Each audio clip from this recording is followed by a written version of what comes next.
오늘은 맥추감사주일입니다. 맥추감사주일이 어떤 절기이냐? 크게 두 가지의 감사하는 절기입니다. 첫 번째는 첫 열매에 대한 감사입니다. 23장 16절 출애굽기 23장 16절 전반부를 보시면 맥추절을 지키라. 이는 내가 수고하여 밭에 뿌린 것에 첫 열매를 거둠이니라. 첫 열매는 매우 소중한 것입니다. 왜냐하면 지난 가을에 거둔 것은 겨우내 다 먹고 배고프고 그런 시간을 다 지나서 이제 보리가 거두어져야 되는데 미리 거두어져야 되는데 그렇게 춘궁기라고 하는 보릿고개를 기다리다가 넘어서 기다리던 때에 이제 마침 이제 한여름에 이제 보리와 밀을 거두게 됩니다. 이게 이제는 먹고 살 수 있게 된 겁니다. 그래서 이것을 먹고 살게 된 것에 너무 감사해서 먼저 먹기 전에 하나님께 첫 열매를 갖다 드리는 절기, 그게 맥추 감사주일의 그 첫 번째 의미입니다.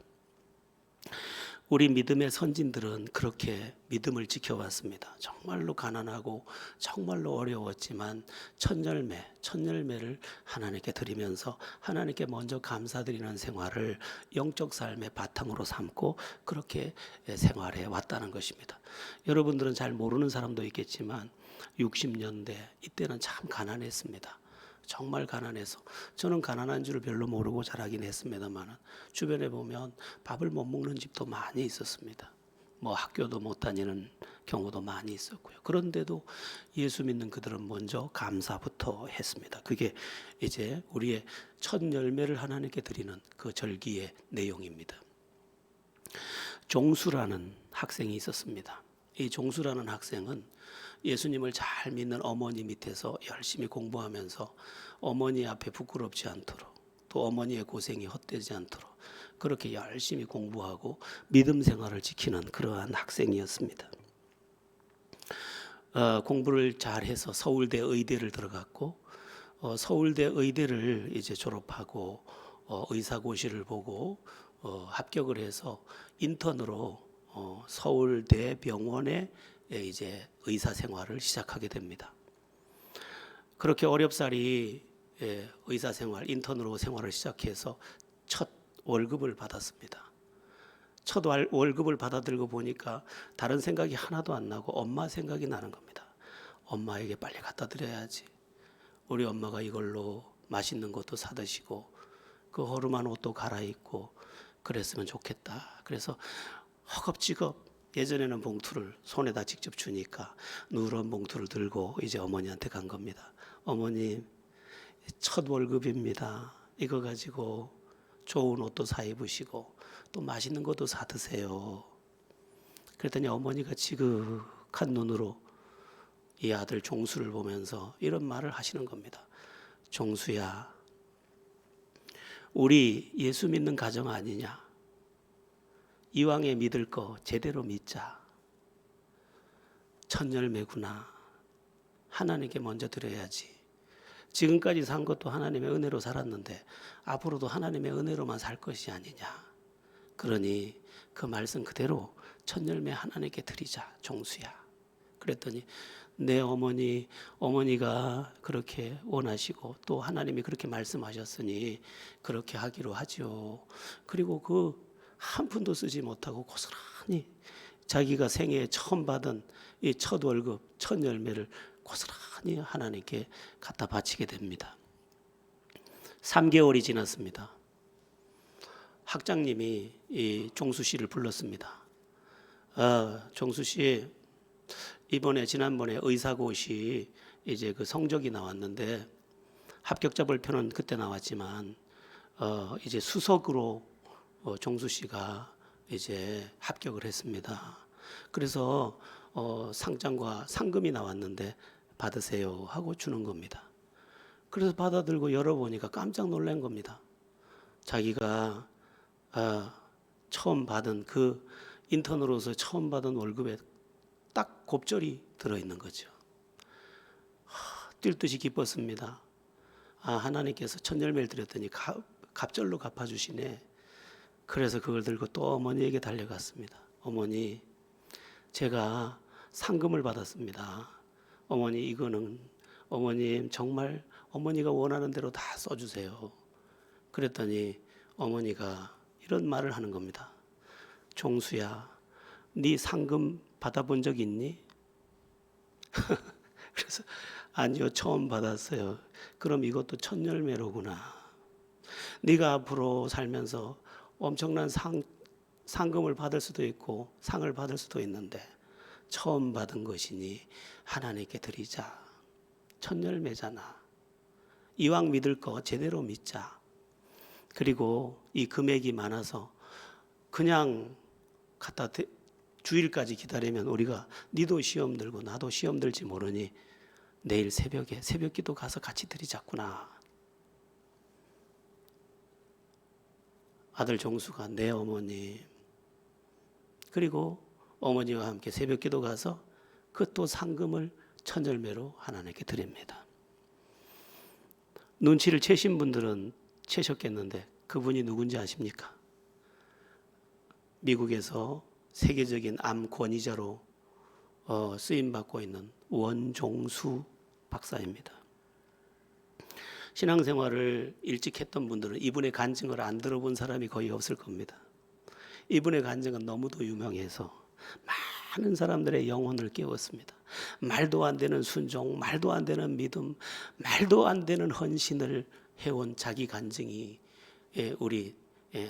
제가 처음 신앙생활을 할 때 이 대한민국을 적셨고 이 믿음의 깃발을 흔들게 했었죠.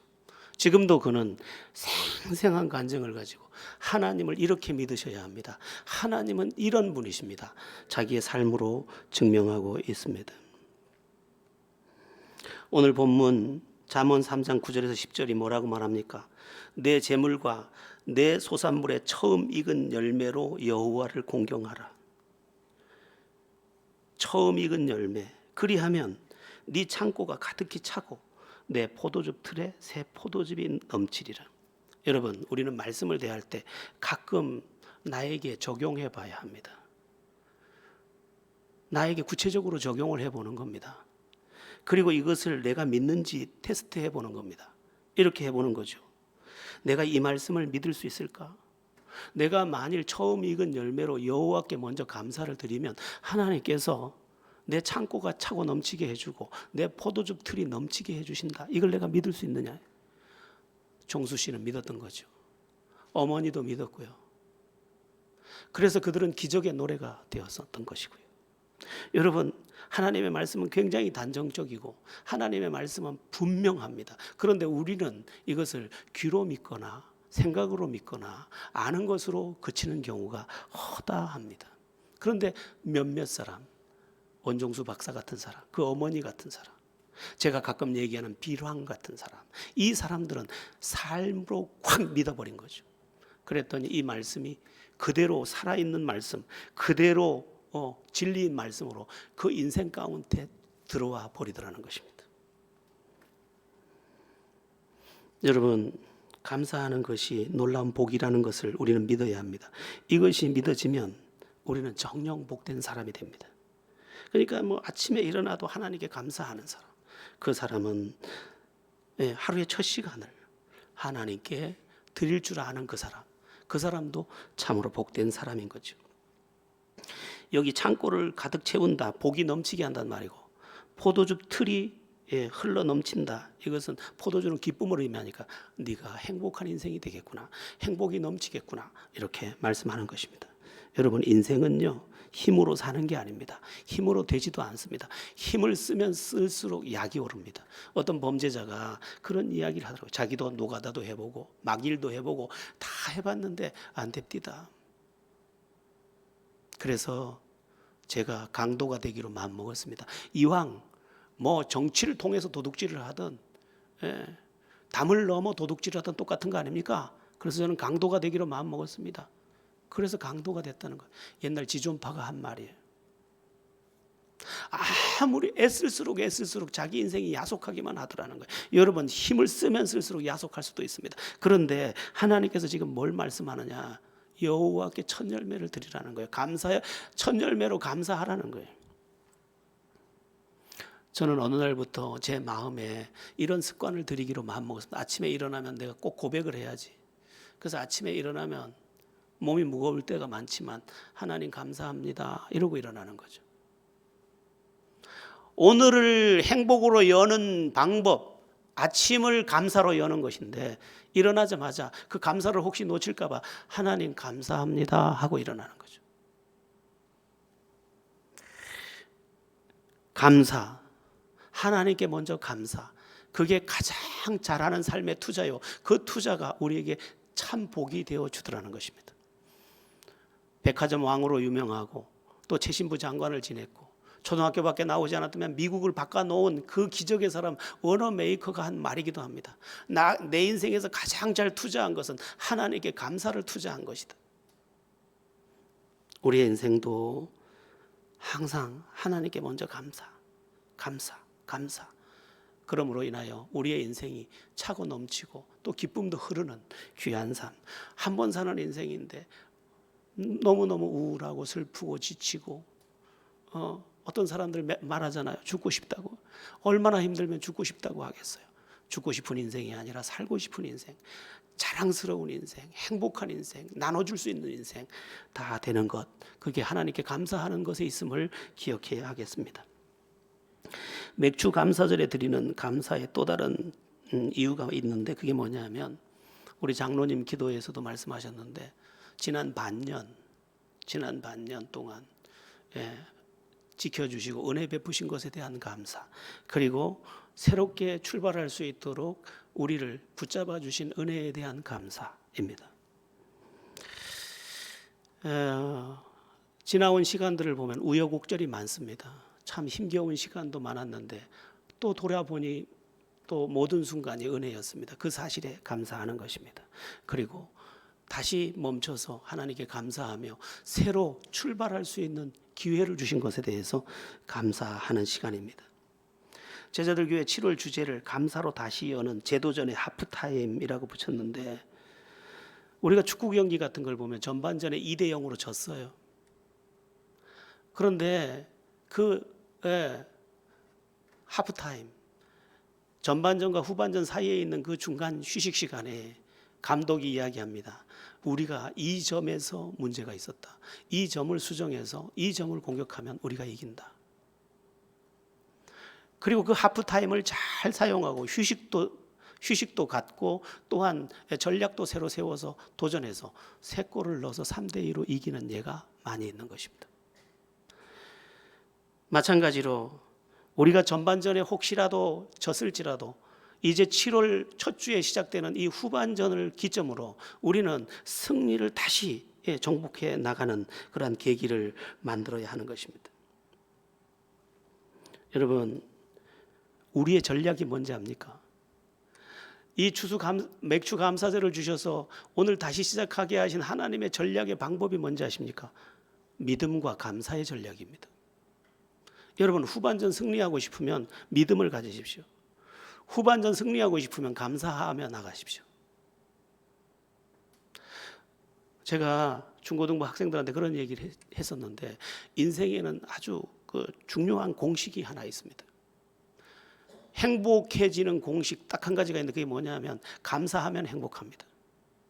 우리 가정이 조금 가난해도 감사하는 집은 행복합니다. 그래 우리 집이 부자라도 원망하면 불행합니다. 우린 돈이 없어서 불행하다고 생각하지만 그 가운데 감사가 없어서 그렇습니다.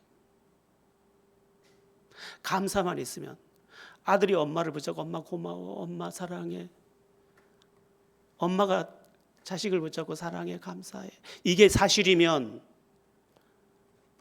그들이 가진 소유가 엄청나지 않을지라도 그들은 얼마든지 행복할 수 있습니다.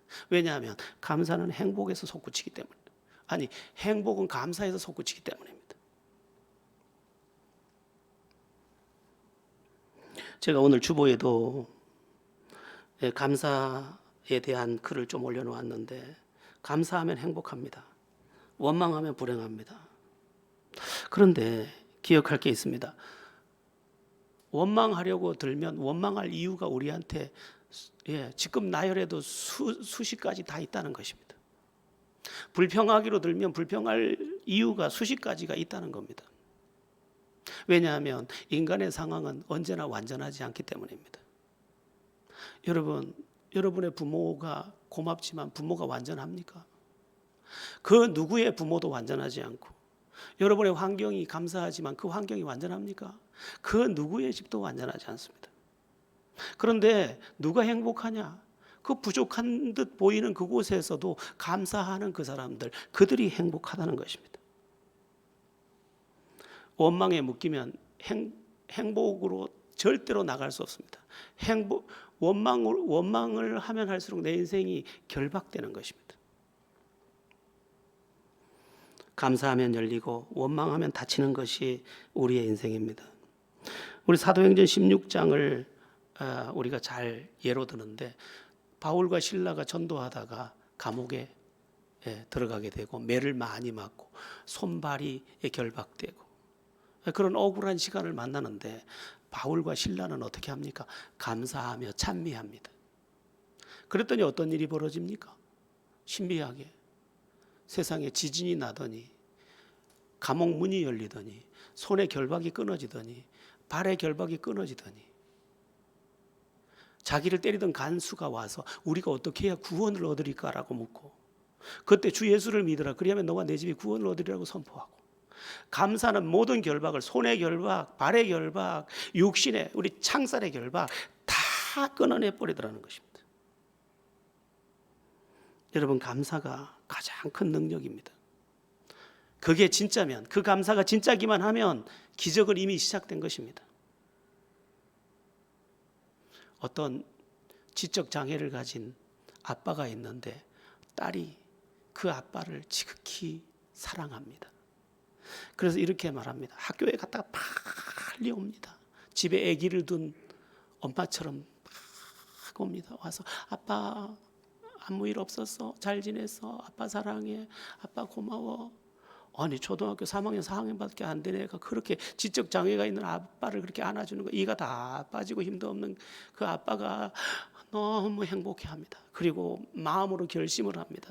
내가 저 귀한 딸을 위해서 내가 뭔가를 해야 된다. 그래서 그는요, 하루도 잠깐도 쉬지 않고 파지를 줍고 병을 줍고, 하여튼 우리 딸이 살 수 있는 기반을 마련하기 위해서 자기 모든 시간을 다 갖다 바쳐버립니다. 둘 사이엔 기적이 일어나고 있는 거죠. 장애가 있어서 지적 능력도 떨어지는데, 파지를 갖다 팔 때도 그 사람이 저울을 속여도 예 감사합니다 이러는 사람이라도 그들 안에 감사가 흘렀기 때문에 그들의 인생이 기적이 될 것입니다. 이제 TV 방송을 타고 했기 때문에 많은 후원자들이 예기치 않은 통로로 또 그들을 축복할 겁니다. 그 예쁜 딸의 감사하는 그 마음, 사랑하는 그 마음에 또 놀라운 기적의 역사가 일어나게 될 것입니다. 여러분, 감사하세요. 하나님께 감사하고, 엄마, 아빠, 가족, 자녀, 누구에게든지 자꾸 감사해야 합니다. 그렇지 않으면 행복할 수 없습니다. 그래서 주님이 뭐라고 말씀하셨습니까? 범사에 감사하라. 이는 그리스도 예수 안에서 너희를 향하신 하나님의 뜻이니라. 하나님이 무슨 뜻을 가지고 계신지 아니? 네가 감사하고 살기를 원하셔? 이게 하나님의 뜻일까 묻기 전에 하나님은 내가 감사하기를 원하셔요. 그래서 자꾸 감사하셔야 합니다. 감사하면 다 잘 됩니다. 국가도 교회도 다 똑같습니다. 느헤미야서를 보면 이스라엘 백성들이 이제 바벨론 포로로 잡혀가는 길에 그냥 잡혀갑니까? 여자들은 강간도 당하고, 또 힘없는 노인은 찔려서 죽고, 자식들은 다리를 붙잡고 밑때려서 머리가 깨져서 죽고, 그런 엄청난 비극을 겪으면서 바벨론 포로로 잡혀갔다가 하나님께서 그들을 70년 만에 돌려보내서 느헤미야가 이제 성벽을 재건하고 이스라엘 백성들 1차 귀환, 2차 귀환, 3차 귀환, 그렇게 이제 하나님의 은혜로 이스라엘로 돌아오게 되는데, 그때 학자 에스라가 단에 서서 율법서를 읽어줍니다. 성경 말씀을 읽어줍니다. 그리고 몇몇 사람이 그 성경이 무슨 뜻인지 다 풀어줍니다. 그때 이스라엘 백성들이 전부 통곡을 하며 옵니다. 하면서 통곡을 하며 옵니다. 왜 울었느냐? 말씀을 듣고 우는 겁니다. 이렇게 깨달은 겁니다. 왜 우리가 성경을 옆에 두고 그 말씀대로 살지 않았을까? 왜 그 말씀에 귀 기울이지 않았을까? 그 말씀을 왜 믿지 않았을까? 왜 그 말씀대로 우리가 행하지 않았던가 통곡하는 겁니다. 그리고 이 사람들이 회개하면서 한 가지 결정을 하는데, 그게 뭐냐면 이제부터는 이 말씀대로 산다. 우리는 그 비극의 인생을 청산하자. 우리 말씀대로 살자.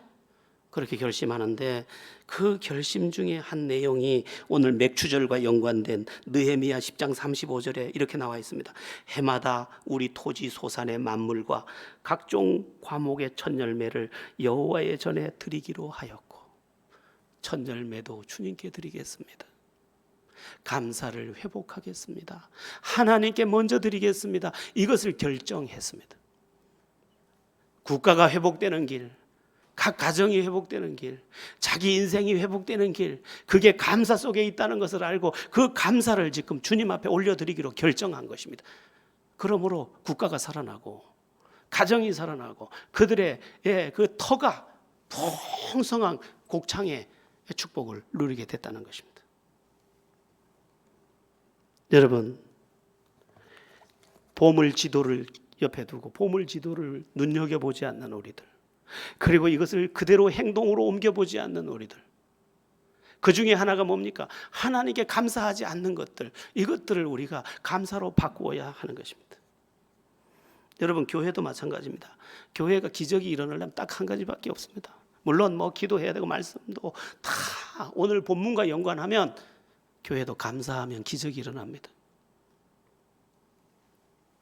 초대교회 성도들이 날마다 성전에 모여서 떡을 떼며 사랑의 교제를 나누고 말씀을 배우고 또 기도하며 자기 소유를 팔아 사도들의 발 앞에 두고 서로 감사하고 사랑하고 그랬더니 이 폭발이 일어나는데, 그 수가 3천을 더하더라, 5천을 더하더라, 허다한 무리가 더하더라, 이렇게 되어 있습니다.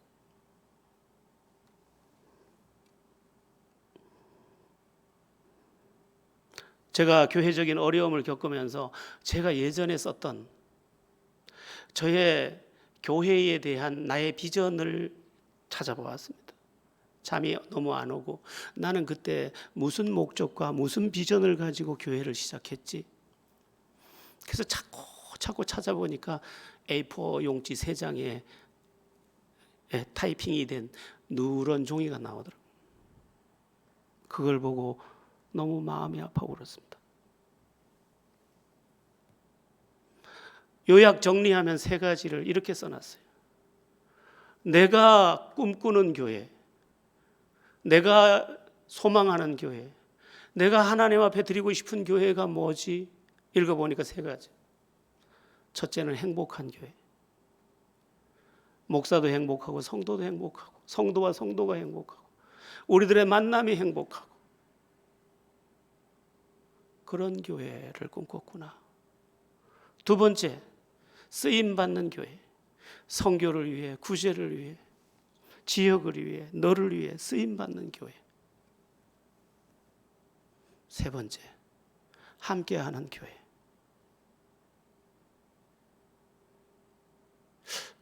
그걸 보는데 나도 모르게 눈물이 나더라고요. 내가 살기 위해 몸부림쳐 왔네. 여러분, 저는 다시 시작하려고 합니다. 행복한 교회가 되도록, 그리고 쓰임받는 교회가 되도록, 그리고 함께하는 교회가 되도록, 그리고 서로를 아끼고 서로를 존중하고 서로에 대해서 감사하는 그런 교회가 되도록 다시 마음을 다잡아 봅니다. 여러분도 그렇게 마음 먹고 그렇게 같이 동행해 주십시오. 제가 어떤 분과 이야기하면서 제가 들은 이야기는 비슷한 이야기였습니다. 그 마음에 이런 마음이 있었습니다. 우리가 다 함께 똘똘 뭉쳐서 화이팅을 하면 안 될까요? 그 말 속에 다 들어있습니다. 그럼요. 여러분, 1000명이 모여서 서로 상처 주고 상처받으면 그 뭐합니까? 10명이 모여도 사랑하고 감사하고 기뻐하고 함께하고 서로를 위해주고 감사하며 존중하면 거기가 행복이지. 우리는 삭막한 시대를 지금 살고 있습니다. 굉장히 거친 시대를 우리가 살고 있습니다. 이제 교회라는 품이 이 거침을 해소하고 이 삭막함을 해소하고 이 눈물을 해소하고 그런 은혜의 공동체로 다시 서야 합니다. 그래서 우리 서로 감사하자. 제가 장로님을 보고 감사합니다. 장로님이 저를 보고 감사합니다. 제가 저 학생들을 보고도 마음에 고마워. 저 학생들 그냥 무심코 지나가는 듯 싶지만 목사님 사랑해요, 고마워요 하는 것. 서로의 하트를 보내고 감사를 전송하면서 그렇게 간다면 어떻게 불행할 수 있고 어떻게 무너질 수 있고 어떻게 지칠 수 있겠습니까?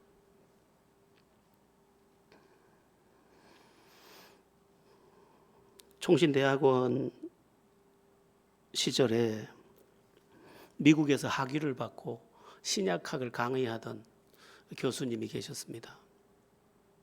이 교수님이 자기 유학 시절에 있었던 이야기를 하나 해줬습니다. 다른 이야기는 별로 기억이 안 나는데 그 이야기가 오랫동안 기억이 남습니다. 유학생들이니까 장차 이제 목회도 해야 하고 하니까 미국의 유력한 교회들을 탐방도 하고 어떻게 목회를 하는지 장차 자기들의 목회나 사역에 어떻게 쓰임 받을까 하고 이렇게 탐방을 가던 중에 어떤 유명한 교회, 흑인 목사님이 담임하는 교회를 방문했답니다. 유학생들이니까 영어는 뭐 다 대충 알아듣고 그래서 가서 어떻게 예배하고 어떤 설교를 하고 그 예배 분위기는 어떻고 그걸 다 보기 위해 갔답니다. 갔는데 그날따라 이 흑인 목사님이 살이 피둥피둥 찐 이 흑인 목사님이 지난밤에 잠을 못 잤는지 설교를 하면서 꾸벅꾸벅 졸더라는 거예요. 오늘은 맥주 감사 주일입니다. 네, 맥주 감사 주일입니다. 이렇게 하더라는 거예요. 너무너무 실망이 돼서 이걸 어떡하지 하는데 갑자기 저쪽에서 한 청년이 탁 일어나더니 목사님 화이팅! 목사님 화이팅! 목사님 힘내세요! 그러더라는 거예요. 그랬더니 저쪽에서도 또 목사님 힘내세요. 목사님. 온 교회가 그러는데 갑자기 흑인 목사님이 힘이 나서 이 외치기 시작하는데 너무 놀랐다는 거예요. 아까 그 허접해 보이던 목사가 갑자기 입에서 설교가 쏟아지는데 설교가 아니고 그건 불이더라는 거예요. 아멘, 아멘 하고. 여러분들이 정죄의 화살을 나에게 쏘면 나는 아무것도 할 수 없습니다. 그러나 여러분들이 진학영 목사님 그분은 진짜 설교 정말 잘하십니다. 진학영 목사님 그분은 최고입니다. 제가 지금 신학교에서 강의한 지가 몇 년 됐는데 지금 3년째 제가 1위를 했습니다. 강의 평가. 그러나 여러분들은 모르실 수도 있습니다. 아무리 능력이 있으면 뭐합니까? 어쩌면 찌질한 목사도 여러분이 만들 수도 있습니다. 그러나 여러분에게 부탁합니다. 저도 여러분을 최고의 분들로 인정하겠습니다. 여러분들도 진학년 목사밖에 아는 목사가 없기를 축원합니다. 그래서 목사 자랑하고 교회 자랑하고 모든 성도들 자랑하고 그러면 우리는 어느새 다 싱싱하고 다 축복받고 다 잘 되는 그 은혜의 터 위에 있게 될 것입니다. 아멘. 자, 그렇다면 감사는 어디에서 비롯될까? 어떻게 해야 내가 감사의 사람이 될 수 있을까? 크게 3가지 말씀드리겠는데요. 첫 번째는 은혜 받으면 감사해집니다. 이상합니다. 은혜 받은 사람을 사람은 저절로 감사합니다. 은혜를 아는 사람은 어떻게 알아보느냐? 감사가 있느냐 없느냐를 보면 됩니다. 그 사람이 은혜에 떨어졌나 안 떨어졌느냐? 그 사람이 예민한가 아닌가를 보면 됩니다. 은혜가 떨어지면 감사가 다 떨어져 버립니다. 저절로. 은혜 받은 사람은 모든 게 다 감사해요. 예수 믿게 된 게 감사하고, 좋은 사람 만난 게 감사하고, 오늘 무슨 일이 있었는데 또 그것을 통해 깨달음을 주신 것에 대해 감사하고, 내 마음에 소망을 주신 것에도 감사하고, 내가 일할 수 있다는 것에도 감사하고, 다 감사하게 되는 것입니다. 그래서 그 은혜 받은 사람은 아름답고 복됩니다. 그래서 은혜 받아야 되는 거예요. 내게 예민해진다, 내가 모든 게 불평되어진다, 원망되어진다, 싫다, 밉다 이러면 은혜가 떨어진 겁니다. 은혜를 회복하시고 항상 감사를 삶에 가져와서 축복을 여는 여러분들 되기를 바랍니다. 감사의 사람이 되는 두 번째 이유는 뭐냐면 깨달음입니다. 깨달음. 몰랐는데 그랬구나 하고 깨닫는 겁니다. 친하게 지내는 목사님, 제가 가끔 이야기도 한 것 같은데, 사모님을 상처한 우리 목사님, 그분과 이제 교제할 시간이 있었습니다. 그분이 이런 이야기를 해주셨습니다. 사모님이 암투병으로 이제 병실에 누워서 이렇게 사선을 오고 가고 있는데, 그 옆에서 자기가 이제 그 밑에 침대에서 졸다가 깨다가 목소리로만 괜찮아 이러고 또 자고, 괜찮아 그러고 자고 이랬답니다. 그래서 잠이 들었는데 그 마지막 신호음이 들리더라는 거예요. 삐. 이제 돌아가셨다는 의미죠. 소리죠. 그래서 여보 하고 일어났답니다. 근데 온갖 생각이 다 들더라는 거예요. 그리고 왜 내가 조금 더 깨어있지 못했을까? 조금 더 왜 위로하지 못했을까? 그렇게 장례를 지내고 이제 시간을 지냈는데 이런 생각이 계속 든다는 겁니다. 참 하나님이 나에게 천사를 보내주셨었구나. 저렇게 귀한 사람이 어디 있어? 그냥 모든 게 주마등처럼 지나가면서 모든 날이 자책이 된다는 것입니다. 그때 왜 맛있는 집에 교인들하고 갔으면서 내 아내는 못 데리고 갔을까? 왜 내 부인의 몸에 그 예쁜 원피스 하나 못 입혀줬을까? 참 고마운 사람이었는데.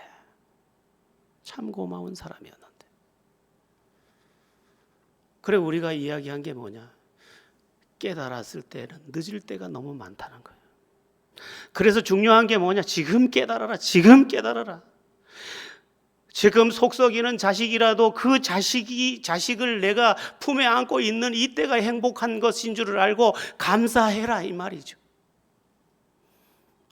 어떤 요양원에 가 있는 자식들이 돌보지 못해서 요양원에 보낸 어떤 노모 80여 세가 된 어머니가 있었다 합니다.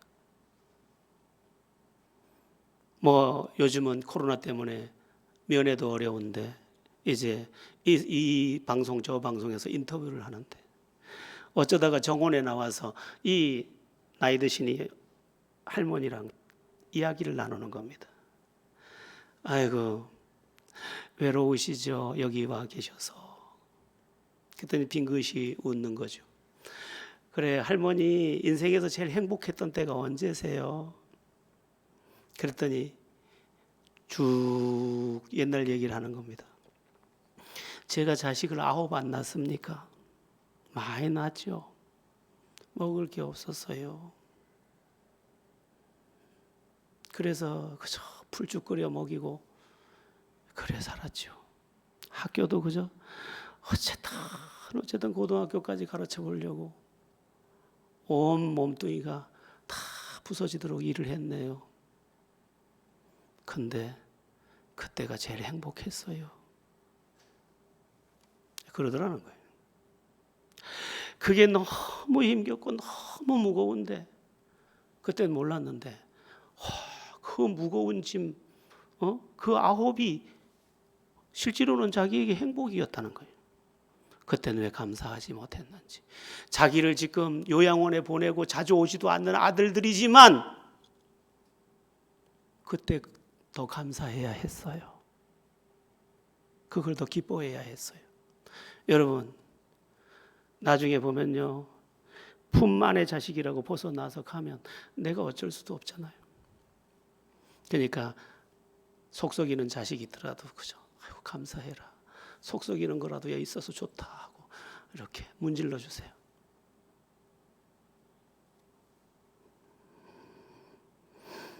바르게 깨닫고 보면 그 또한 사는 이유고 감사의 제목인 거죠. 감사하는 삶을 주는 세 번째 이유, 마지막인데요, 습관입니다. 이상해요. 불평도 자꾸 하면 습관이 돼요. 원망도 자꾸 하면 습관이 돼요. 반대로 감사하면 그것도 좋은 습관이 돼요.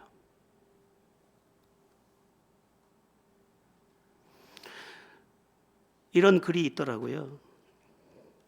미움은 가질수록 더 거슬리고 원망은 보탤수록 더 분하고 아픔은 되씹을수록 더 아리고 괴로움은 느낄수록 더 깊어지고 집착은 할수록 더 질겨지더라. 나쁜 건 자꾸 하면 더해져요.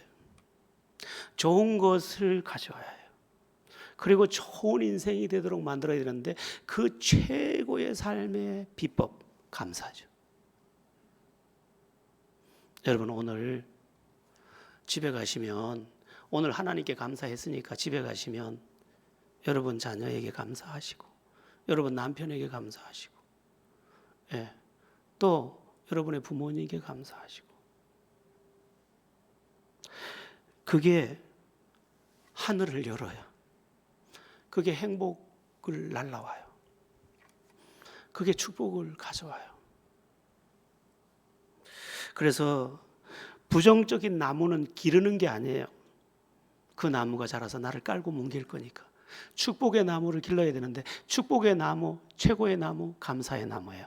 이상해요. 여기에서는 행복, 아름다운 인생의 가치 주렁주렁 맺혀요.